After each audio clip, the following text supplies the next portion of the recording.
Ce jeudi 16 mars, Elisabeth Borne est l'invitée exceptionnelle de Gilles Boulot au JT de 20h de TF1 pour répondre à ses questions après le recours au 49.3 à l'Assemblée nationale sur la réforme des retraites, a annoncé la chaîne dans un communiqué.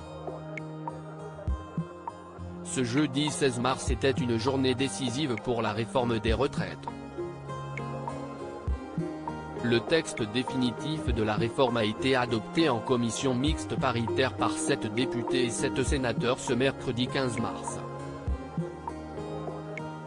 Il devait être voté une dernière fois aujourd'hui au Sénat et à l'Assemblée nationale, mais la première ministre Elisabeth Borne a finalement annoncé le passage en force de la réforme des retraites en utilisant l'article 49 alinéa 3 de la Constitution face à l'incertitude d'obtenir la majorité.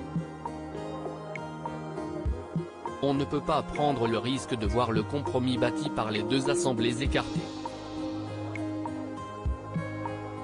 On ne peut pas faire de pari sur l'avenir de nos retraites, a-t-elle expliqué dans l'hémicycle sous les huées des oppositions. Elisabeth Borne est l'invitée de Gilles Boulot au JT de 20h de TF1 dans quelques jours. Je n'en doute pas, à l'engagement de la responsabilité du gouvernement répondront une ou plusieurs motions de censure. Un vote aura donc lieu, comme il se doit. Et c'est donc la démocratie parlementaire qui aura le dernier mot, a ajouté la première ministre. Et après le recours à l'article 49.3 de la Constitution, Elisabeth Borne sera présente sur le plateau du JT de 20h de TF1 pour expliquer la décision du gouvernement.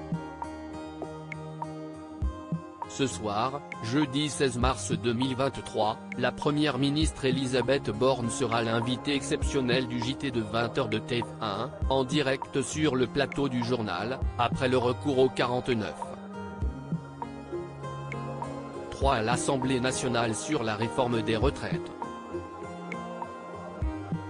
La chef du gouvernement répondra en exclusivité aux questions de Gilles Boulot, a annoncé TF1 dans un communiqué.